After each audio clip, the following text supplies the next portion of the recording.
você pensar, porque quando nós nos lembramos da ceia, logo vem à nossa memória o texto de Paulo, que diz que nós temos que nos examinar, ou pensarmos em nós mesmos, na nossa atitude, na nossa caminhada, no rumo que nós estamos dando para a nossa vida. Abra lá em Romanos, que é o que nós vamos falar, Romanos capítulo 8, e lá fala da bendita justificação. O que é, irmãos? Irmãos, se tiver frio, pode desligar o de lá, viu? Tá, você não tá meio... Daqui a pouco vamos virar um picolé. Se tiver muito frio, desliga. Justificação é uma das doutrinas básicas da nossa fé. Eu recomendo os irmãos lerem o livro de Romanos inteiro. É um livro, irmão, extremamente importante para a nossa fé, para nós entendermos o que foi feito por nós. O que significa justificação? É uma declaração legal de Deus. Uma declaração legal de Deus, que Ele diz o seguinte: olha, agora você está de acordo com a minha lei. Agora você está de acordo com a minha palavra. Então, quando nós falamos em justificação, é Deus dizendo: agora vocês estão de acordo com a minha palavra, porque vocês são justos e justificados. Abra aí em Romanos capítulo 7, leia aí, Jefferson. Romanos capítulo 7 é feita uma pergunta. O apóstolo Paulo faz uma pergunta querendo uma resposta. Qual é a pergunta que ele faz? Leia. 7:24, Romanos 7:24.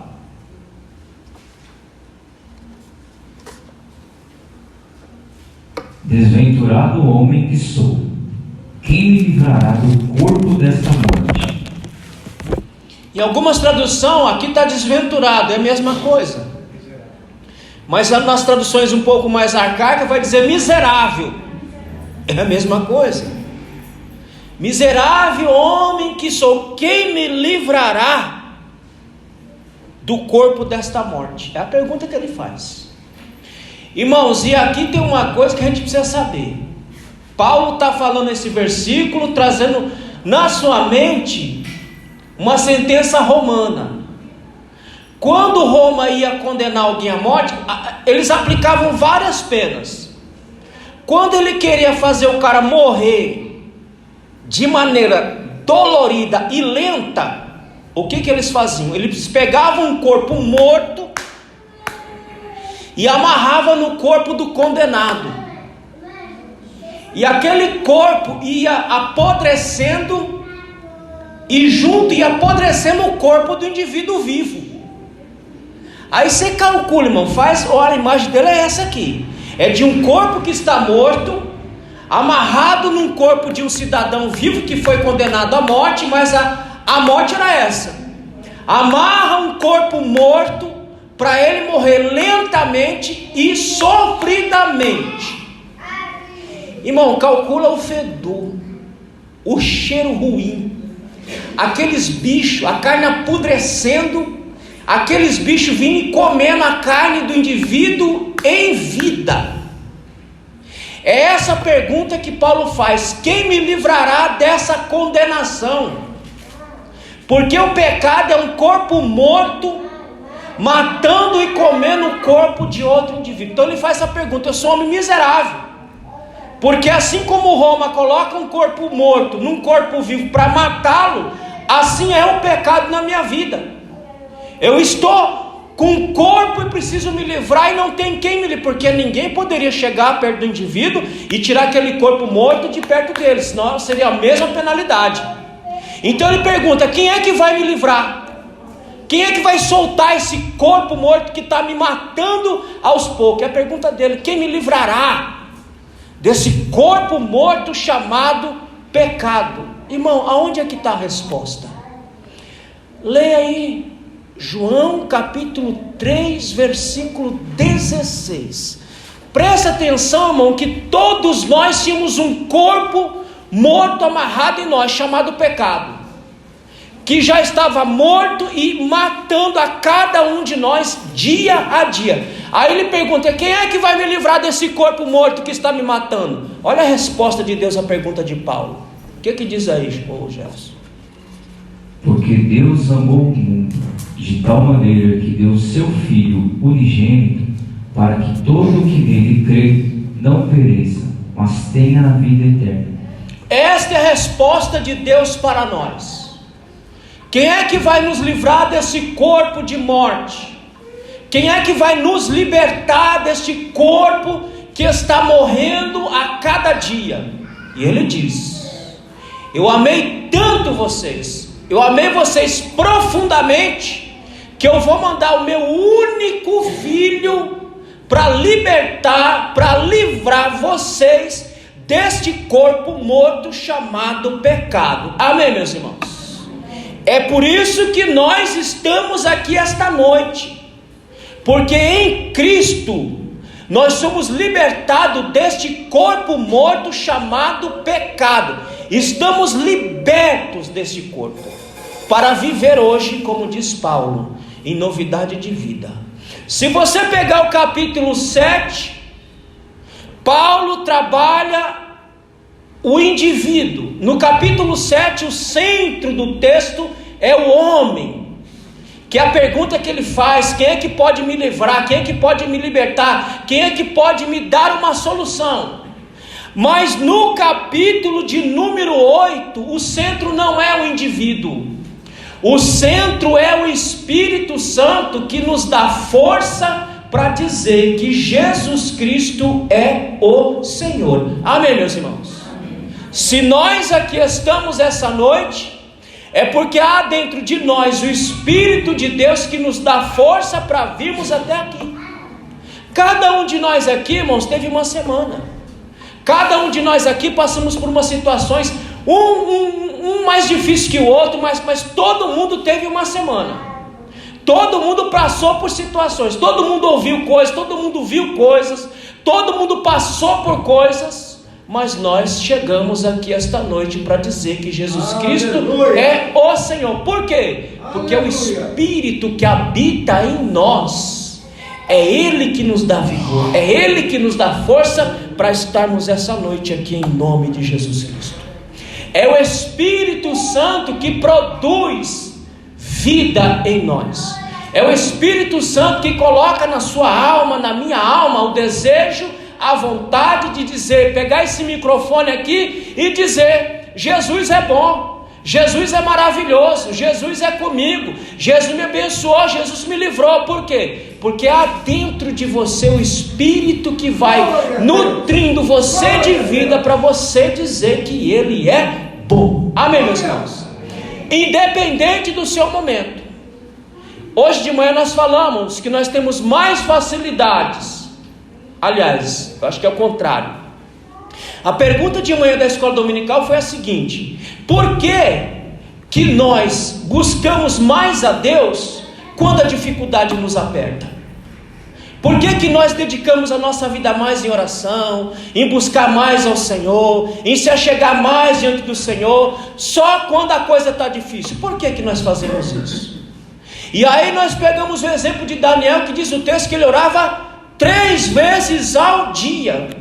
Não interessava qual era o momento de Daniel, podia ser mal, podia ser bom, ele estava orando. Por que nós não oramos, irmãos, quando tudo está bem em nossa vida? Por que nós não buscamos a Deus quando tudo está bem em nossa vida? Nós damos uma relaxada porque está tudo bem, parece que está tudo sob nosso controle, e nós achamos que não precisamos orar muito.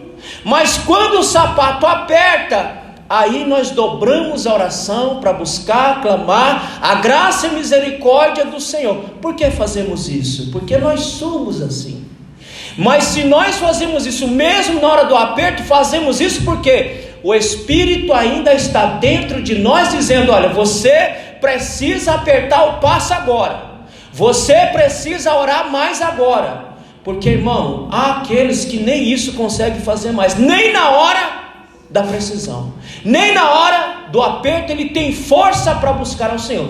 Nós ainda fazemos porque o Espírito ainda está dentro de nós, nos dando graça, nos dando força para buscarmos ao Senhor. Amém, meus irmãos? Leia o versículo 1 do capítulo 8. Fique em Romanos capítulo 8, verso 1. Leia o versículo de número 1. Irmãos, olha a bondade de Deus para conosco. Romanos 8, 1. O que diz aí? Romanos capítulo 8, versículo 1 e depois o versículo 33. Agora, pois, já nenhuma condenação há para os que estão em Cristo Jesus. Por partes. Não existe condenação nenhuma em relação a você, meu irmão. O diabo não pode lhe acusar de nada. O diabo não pode lançar nada contra você, porque você foi justificado em Cristo Jesus. Amém, meus irmãos? Ele não pode lançar nenhuma culpa em você. Ele não pode lhe acusar de nada, porque o nosso Cristo pagou a penalidade por nós e nos justificou. Por isso que Paulo diz: não há nenhuma condenação. E condenação aqui, irmão, é condenação sumária, é condenar e penalidade. Mas em Cristo Deus satisfez a sua lei. Aquele que pecar morrerá. Em Cristo ele satisfez essa lei. Em Cristo ele condenou a Cristo em nosso lugar e deu a penalidade imediata, que era a morte de cruz, para nos libertar e nos dar o privilégio de estarmos aqui esta noite glorificando o nome do Senhor Jesus Cristo. Versículo 33. Eu quero que você pense nisso. É noite de nós pensarmos, é noite de nós refletirmos. Reflita nisso. Olha a bondade de Deus para com a minha vida, para com a sua vida. Verso 33. Quem tentará acusação contra os eleitos de Deus? É Deus quem os justifica. Irmão, ninguém pode lhe acusar, ninguém pode lhe condenar, porque quem nos justifica, quem diz que nós somos justos, não é o juiz. Não é o juiz da comarca superior que diz: olha, agora você é justo. Não é o juiz. Quem diz que nós somos justos é Deus, porque quem nos justifica é Deus, não é as minhas obras, não é as suas obras, é Deus quem nos justifica e diz: ninguém pode levantar condenação nenhuma contra você. Amém, meus irmãos? Porque sabe o que massacra a alma humana? Sabe o que destrói a alma humana? É o sentimento de culpa. O sentimento de culpa acaba com a alma de qualquer cidadão. Qualquer cidadão que ele carrega sentimento de culpa, ele vive esmagado por esse sentimento. Mas em Cristo, Ele tirou de nós todo e qualquer sentimento de culpa que podemos carregar. Ele nos libertou, Ele tirou, Ele nos livrou desta culpa, porque Ele em Cristo, Ele cumpriu a sentença e nos libertou. Por isso que Ele diz: quem é que vai nos acusar? Quem é que vai nos condenar? Quem é que vai levantar alguma coisa contra nós? Porque é Deus quem nos justifica. Amém, meus irmãos? Ele nos libertou do sentimento de culpa. Não precisa pensar nos seus pecados, nas coisas que você fez, porque diz Paulo que em Cristo todas as coisas se fazem novo e vivemos em novidade de vida. Não precisamos carregar nenhum sentimento de culpa dentro da nossa alma, porque Ele nos justificou. E não só nos tirou o sentimento de culpa, como nos livrou da penalidade da lei, irmão. Porque a lei exigia que nós morrêssemos. A lei exigia que nós pagássemos com a nossa vida. Só que nós não tínhamos condição de pagar essa dívida. Por isso que Paulo vai dizer que a cédula de condenação Cristo rasgou lá na cruz do Calvário. Amém, meus irmãos? Por isso que ele diz: ninguém pode lhe condenar, porque quem nos justifica é o nosso Deus. Abre Romanos 7,12. O que a lei não pode fazer por nós? Ela não pode nos salvar. ela não pôde nos libertar, ela não pôde tirar o sentimento de culpa de nós, mas Deus fez isso por nós, por sua muita graça e misericórdia. O que ele diz aí, 7,12? Por conseguinte, a lei é santa, e o mandamento santo e justo e bom. Mas mesmo a lei sendo boa, sendo justa e espiritual, como ele diz aí no próprio capítulo 7, ela não pôde nos libertar da nossa culpa e nem da penalidade que estava imposta sobre nós. Ela não podia fazer isso. Mas o que ela fez? Ela nos mostrou que nós precisamos de um Salvador. Ela nos mostrou o padrão. Eu não sei com quem eu estava falando esses dias. Deus tem um padrão, meus irmãos. Deus tem um padrão que está estabelecido na sua palavra e que nós temos que nos adequar a este padrão. A lei mostra esse padrão de Deus. A lei mostra o estilo de vida que nós temos que ter, mas ela não pode me salvar. Ela só pode mostrar a santidade de Deus, ela pode mostrar o padrão que Deus estabeleceu ao homem, mas ela não pode me salvar. Mas ela pode mostrar a realidade de que nós precisamos e necessitamos de um Salvador. Amém, meus irmãos? Leia o versículo 2 do capítulo 8. Primeiro ponto: Deus se move para nos salvar. Irmão, todo movimento de salvação vem da parte de Deus. Ele manda o seu Filho, Ele coloca a fé em nós, Ele nos traz para a igreja, Ele nos prepara para estarmos com Ele mesmo. Então todo movimento de salvação parte de Deus, mostrando que nós não podemos fazer nada para nos salvar, só Deus. Leia o versículo 2. Porque a lei do Espírito da vida em Cristo Jesus te livrou da lei do pecado e da morte. Você não é escravo mais, irmãos. Você não está escravizado mais ao pecado. Você não é servo mais do pecado, porque Cristo te libertou da servidão. E você não pode se colocar debaixo de jugo. Você não pode se colocar debaixo de escravidão, porque Ele veio para nos libertar. E vindo, Ele nos libertou da escravidão. Qual é a liberdade que nós temos? E eu já expliquei isso a vocês. Quem é que tem livre-arbítrio na face da terra? Só aqueles que servem a Deus. Porque quem está preso não está livre. Mas quem se libertou da prisão, da escravidão, está livre. Para dizer o quê? Para dizer não ao pecado. Hoje você consegue resistir ao pecado. Hoje você consegue dizer não ao pecado. Hoje você consegue viver em santidade dentro do Senhor. Por quê? Porque Cristo te libertou da escravidão. Amém, meus irmãos? Então não se coloque debaixo de escravidão de pecado mais, porque Ele já nos libertou dessa escravidão, para nos tornar livre, para servirmos a Deus para a glória do Senhor. Leia o versículo 10 e o versículo 11 do mesmo capítulo. O que diz aí? Versículo 10. Se, porém, Cristo está em vós, o corpo, na verdade, está morto por causa do pecado, mas o Espírito é vida por causa da justiça. Irmão, quem é que produz vida em você? Seu corpo pode estar morto, você já está liberto do pecado. Quem é que produz vida em nós? Quem é que faz jorrar vida abundante, como diz o Cristo no Evangelho de João? É o Espírito de Deus, irmãos. É Ele que jorra, faz jorrar esta vida em nossa alma, de nós temos disposição em continuarmos servindo ao Senhor. Glória a Deus, aleluia. Eu gosto muito de um salmo. Abra aí, irmão, pode ficar aí, Gerson. Abra no Salmo 51 e versículo de número 11. Este salmo diz que tipo de vida que o Espírito Santo produz na minha alma e na sua alma. Irmão, se nós perdemos o Espírito Santo, nós vamos perder isso que Davi diz. O que é que diz aí?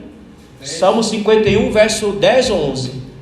Versículo 10. Cria em mim, ó Deus, um coração puro e renova em mim um espírito reto. Por partes. Quem é que cria? Quem é que recria a sua alma? Quem é que faz a sua alma andar em retidão? Quem é que produz vida na sua alma? É o Espírito de Deus. Versículo 11. Agora presta atenção. Não me lances fora da tua presença e não retires de mim o teu Espírito Santo. Algumas traduções diz: não retires de mim a alegria da salvação. Irmão, um crente que está cheio do Espírito Santo de Deus, ele tem a alegria da salvação, ele tem o prazer de servir o Senhor, ele tem o prazer de abrir a boca e dizer: eu sou filho de Deus e sirvo ao Deus vivo. Amém, meus irmãos? É o Espírito que Ele colocou em mim, é o Espírito que Ele colocou em você, que produz o prazer, a alegria, a satisfação de servir a Ele. Enquanto nós estivermos aqui, esta alegria, ela tem que estar dentro da minha alma. Você quer verificar se o Espírito está em você ainda? É muito simples. Qual é o prazer? Qual é o desejo? Qual é a alegria que é produzida na sua alma de você pensar: meu Deus, que vida que eu tinha e que vida que eu tenho agora, quem eu era e quem eu sou agora, para onde eu estava indo e para onde eu estou agora. Isso tem que produzir alegria na sua alma. Amém, meus irmãos? Não interessa qual seja o seu momento, não interessa qual seja a sua circunstância, é a alegria que brota do Espírito dentro da nossa alma. Essa família, meu irmão, tem dinheiro para queimar, para jogar fora, para dividir para nós tudo aqui e ainda continuar rico. Mas onde está a felicidade? Não tem. Nós não temos tanto dinheiro assim, nós não temos tanto recurso assim, mas nós temos o Espírito Santo na nossa alma, que nos dá alegria e nos faz satisfazer com aquilo que nós temos para a glória de Deus. Amém, meus irmãos? É o Espírito. É o Espírito que produz alegria. Então é muito fácil você verificar como é que está a sua vida espiritual. É muito fácil você pensar: como é que está a minha vida? Qual é a alegria? Qual é o prazer? Qual é o desejo que eu estou sentindo por Deus? Qual é a fome de Deus que eu estou sentindo? Eu quero ser devorado pela presença, pelo poder de Deus, ou está bom como está? Irmão, eu vou dizer uma coisa a vocês aqui, estou acabando. Quando é que nós paramos de aprender? Quando é que nós paramos de aprender? Quando nós achamos que nós já sabemos tudo. Quando você morre: não, eu paro de aprender quando eu morro. Não, você para de aprender quando você acha que sabe tudo. Aí você para de aprender e você morre para o aprendizado. O que eu quero dizer? Quando você diz assim: não, minha vida espiritual está boa. Está boa. Estou aqui, estou belezinha, está bom. Não, meu irmão, sua vida espiritual não está bom. Ela tem que ficar melhor do que ela é hoje. Amanhã ela tem que estar melhor. Ela tem que estar melhor amanhã, o ano que vem, melhor do que teve há 3, 4 anos atrás. Amém, meus irmãos? Porque ninguém aqui é museu. Ninguém aqui vive de passado. Como diz o velho ditado: águas passadas não move moinho. A gente não pode ver: mas lá atrás, olha lá ficou lá, meu irmão. Lá está lá e não volta para cá nunca mais. É aqui e agora. Amém, meus irmãos? Estão me entendendo? Amém? É aqui e agora. Tá bom? Não tá bom não. Eu quero mais de Deus. Por quê? Porque Deus tem muito mais para dar para nós. E Ele deseja ansiosamente, se é que Ele fica ansioso, é maneira de dizer, mas Ele deseja derramar uma graça tal sobre sua vida, para você transbordar para a glória de Deus. Só que tem um detalhe: Deus é educado. Acha esse texto aí, eu vou citar, acha esse texto aí. Isso aí, abre e leia. Olha como é que é o nosso Deus. Nosso Deus é um ser extremamente educado. Ele não arromba a porta. Ele não bate o pé na porta e diz: eu vou entrar, mas eu não quero nada, mas eu vou entrar mesmo assim. Não. Deus, Ele é educado. Se Ele bater na porta e você abrir a porta, o que Ele faz? Diz o texto que Ele entra e ceia. Irmão, calcula, você abrir a porta e deixar o Cristo entrar na sua vida, na sua alma, e Ele ceiar com você. Olha o tanto de prazer, de alegria, de bênção que vai produzir na sua vida, na sua alma. O que é que diz aí o texto? Apocalipse quanto? 3:20. Apocalipse 3:20, diz aí. Eis que estou à porta e bato. Se alguém ouvir a minha voz e abrir a porta, entrarei em sua casa, com ele cearei e ele comigo. Irmão, irmão, eu quero mais de Deus. Você quer? Mas Ele está batendo na porta. Você abriu a porta? Você deixou Ele entrar? Você deixou Ele penetrar na sua alma? Porque se você não deixar Ele entrar, se você não deixar Ele penetrar, Ele não vai arrombar essa porta. Ele só vai entrar aí se você der espaço e lugar para Ele entrar na sua alma e fazer uma festa com você para a glória de Deus. Amém, meus irmãos? Mas quem faz isso é o Espírito Santo de Deus que está na minha vida e que está na sua vida para a glória de Deus. Leia aí, ô Jefferson, o versículo 15 e o 14 de Romanos 8. Olha mais o que mais o Espírito faz. Ele não só produz vida, ele faz mais alguma coisa. Leia, versículo 15 e 16. Porque não recebestes o espírito de escravidão, para viverdes outra vez atemorizados, mas recebestes o espírito de adoção, baseados no qual clamamos Abba Pai. Olha, peraí, depois você lê o 16. Quando o Espírito entra, ele inaugura uma nova relação entre nós e Deus. Porque, irmão, não é todo mundo que é filho de Deus, não. Leia aí João capítulo 1, versículo 12. Pode dizer, não, mas você está falando. Leia, não é. Não é não. Filho de Deus, João vai dizer quem é. Mas aquele que está lá passando, Deus criou, mas não é filho. O que diz João 1,12? Leia aí bem forte e alto. Mas a todos quantos o receberam, deu-lhes o poder de serem feitos filhos de Deus, aos que creem no seu nome.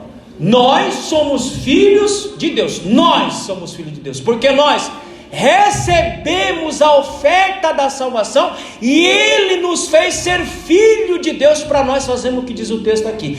Hoje nós clamamos Abba Pai, nós chamamos Ele de Pai, porque o Espírito nos dá esta graça de inaugurar uma nova relação entre nós e Deus. O homem sem Deus, irmão, não pode chamar Deus de Pai. O homem sem Deus não consegue se relacionar com Deus, porque o homem sem Deus é amigo do mundo, e a Bíblia diz que aquele que é amigo do mundo se faz inimigo de Deus. Mas aquele que está em Cristo Jesus tem uma nova relação, uma relação de pai e filho. Por isso você pode dizer, Abba Pai, Ele é meu Pai, porque Ele te deu este poder para ser filho dele. Leia o versículo 16 agora, Jefferson, do mesmo capítulo. O próprio Espírito testifica com o nosso espírito que somos filhos de Deus. Essa certeza de que somos filhos, só você tem. Só nós temos. Um homem sem o Espírito não tem essa certeza, porque o Espírito nos dá esta convicção. Agora, meu filho, você tem uma nova relação com Deus e você é filho de Deus. Amém, meus irmãos? Portanto, que em nós não há dúvida, em nós não há incerteza, em nós não há, mas será que é? Não, em nós não existe será, em nós só existe, não, eu sou filho de Deus e tenho uma relação de pai e filho com o meu Criador. Amém? Para nós Ele não é só o Criador, para nós Ele é o Criador de todas as coisas, o mantenedor de todas as coisas, mas Ele é o nosso Pai, nós somos filho dele. Quando Cristo estava lá na cruz e que diz que o véu se rasgou de cima, vocês já pararam para tentar por que não foi de baixo para cima? Por que se rasgou de cima para baixo? Porque o correto é rasgar de baixo para, mas lá diz que ele rasgou de cima para, porque é muito mais difícil, irmão. E olha que a toalha lá, fazia aquela separação, era uma lapa de toalha grossa. E para Deus mostrar que é Ele que estava abrindo o caminho, dando acesso para todo mundo, Ele diz: agora eu vou rasgar de cima para baixo para eles verem que somente eu proporciono salvação a eles. É por isso que o véu rasgou de cima para baixo, porque só Deus pode nos justificar e nos tornar filho de Deus. Amém, meus irmãos? Nós somos filhos. Nós somos libertos da escravidão. Nós somos libertos de tudo e somos filhos do nosso Deus. Isso aqui não está escrito na Bíblia não, eu vou dizer, porque a gente calcula e a gente imagina. O mundo sem Deus é uma treva, irmão. Isso aqui tudo é uma escuridão miserável. A gente não consegue ver porque a nossa olho carnal não consegue ver. Mas Deus vê esse mundão numa treva só. Mas lá do alto Ele vê uns pontinhos de luz acesa, brilhando e brilhando e brilhando e brilhando bem forte. E lá Ele diz: ali são os meus filhos iluminando este mundo cheio de trevas. Amém, meus irmãos? Só nós temos o privilégio de sermos chamados filho e filho de Deus. Leia aí 2 Coríntios capítulo 8 versículo 9. Irmão, olha só o que o Cristo fez por mim, o que o Cristo fez por você. 2 Coríntios 8, 9. 2 Coríntios 8, 9. O que é que diz aí? Olha a bondade de Deus para comigo. Você precisa de motivo para glorificar o Senhor? Eu já estou dando muito para vocês, mas eu vou dar mais um, para você dar uma glória bem forte. Leia aí. Pois conheceis a graça de nosso Senhor Jesus Cristo, que sendo rico, se fez pobre por amor de vós, para que pela sua pobreza vos tornasseis ricos. Tá bom para você? Aleluia! Ou você precisa de mais? Ele sendo rico, Ele se fez pobre para fazer o quê? Para nos tornarmos ricos. Mas eu acho que os irmãos não estão satisfeitos com isso não, Jefferson. Vamos ler mais um textinho para eles ficarem mais satisfeitos, dar uma glória bem forte. Romanos 8, 17. Ele se fez pobre para nos tornar rico em Cristo Jesus. Agora olha o que Paulo vai dizer no capítulo 8, no versículo 17. Se ele se fazer pobre está pouco para vocês, olha o que ele vai fazer agora. Leia. Ora, se somos filhos, somos também herdeiros, herdeiros de Deus e co-herdeiros com Cristo. Se com Ele sofremos, também com Ele seremos glorificados. Obrigado! Tá bom para vocês, irmãos? Obrigado! Aquele que era rico se fez pobre. Aquele que não precisava dividir nada com ninguém, porque tudo é dele, tudo é para ele, tudo é dele, ele divide.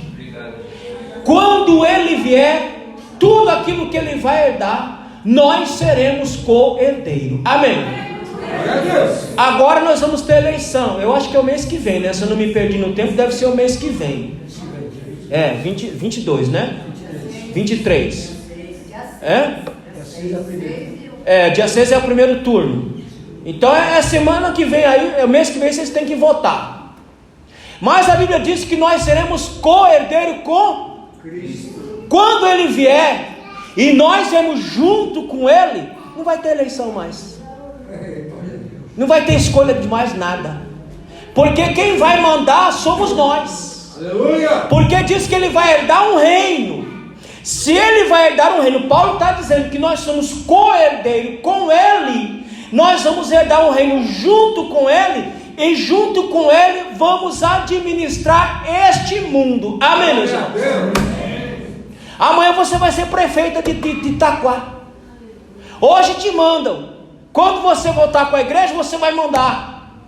Hoje formulam lei. Quando você voltar com Ele, você vai dar a lei e o resto vai ter que obedecer para a glória de Deus. Amém, meus irmãos? Então tudo que Ele vai receber, nós vamos receber com Ele para a glória de Deus. Tudo isso, irmão, Ele fez por mim. Tudo isso Ele fez por você, para nos dar o privilégio de sermos chamados filhos filho e filho de Deus. Lê o versículo 3 para eu encerrar. Versículo 3, depois o 4 eu encerro. O que é que diz aí, do 8?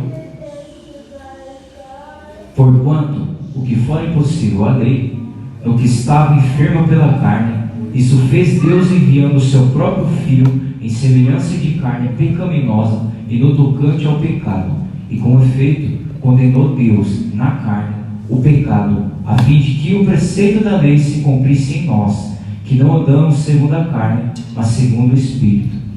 Para vocês entenderem o versículo 3, a lei não pode salvar ninguém, a lei não pode libertar ninguém. Quando Paulo diz aí que a lei é fraca, a lei não é fraca, nós somos fracos. A lei se tornou inoperante na nossa fraqueza, porque nós não temos condição de cumprir a lei na fraqueza da nossa natureza humana.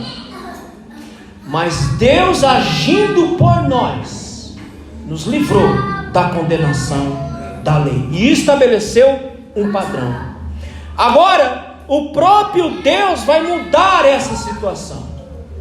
Aquilo que estava enfermo, que a lei se enfermou por conta da nossa fraqueza, agora Deus vai resolver essa situação por nós, por meio de Cristo Jesus.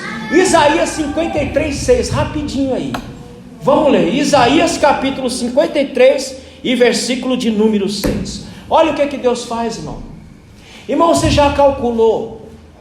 Eu não sei quantas toneladas pesa essa igreja aqui, eu não tenho nem ideia, mas deve ser muito pesado. Agora você calcula, você tentar levantar essa igreja aqui, algum de nós aqui consegue? Não, porque ela é muito pesada. Agora você calcula o peso do Cristo ter carregado o pecado de todos nós sobre ele.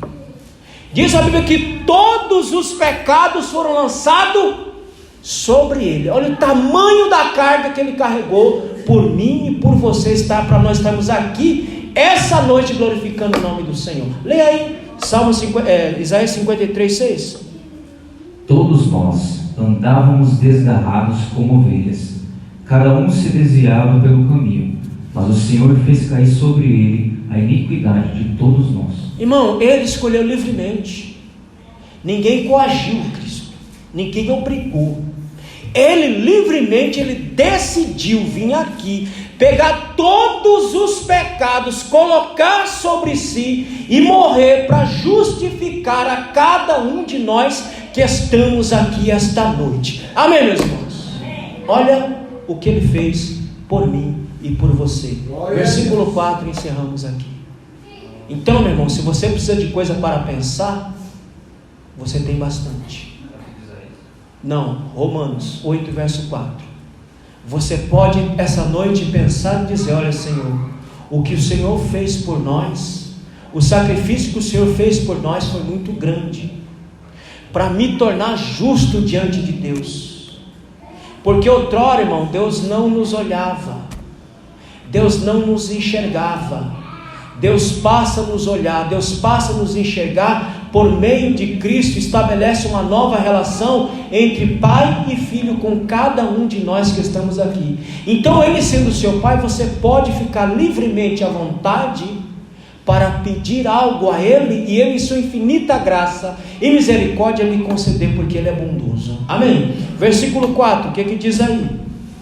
A fim de que o preceito da lei se cumprisse em nós, que não andamos segundo a carne, mas segundo o Espírito.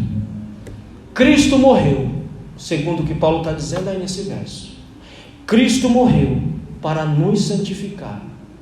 Uma vida de injustiça, uma vida de impiedade que nós vivíamos, hoje em Cristo nós vivemos em santidade de vida para a glória de Deus. Amém, meus irmãos?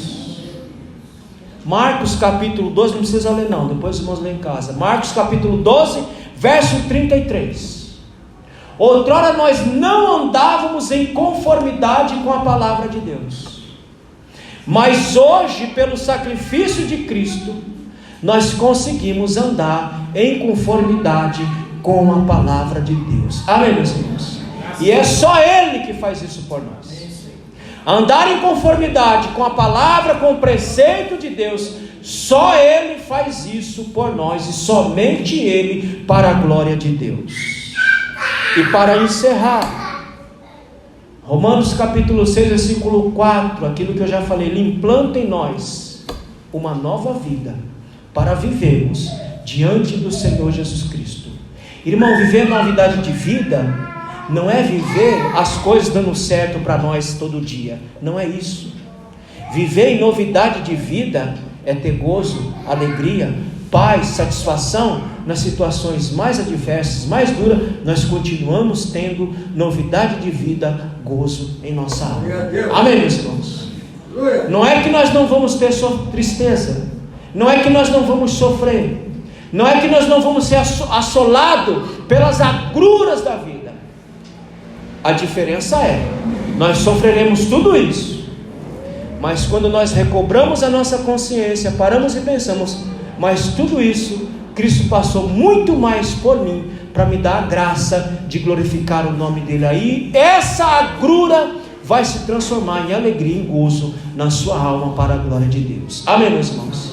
Pense nisso, pense na bendita justificação. Só Ele, e somente Ele, pode te justificar e te dar o privilégio de ser chamado filho de Deus e poder se aproximar desta mesa para participar do corpo e do sangue de nosso Senhor Jesus Cristo. Amém? Fique de pé, vamos fazer uma oração. Vamos pedir ao Senhor que continue nos ajudando. Vamos pedir ao Senhor que continue nos abençoando, para que o Senhor continue produzindo vida, e vida em abundância dentro de nós. Que ela não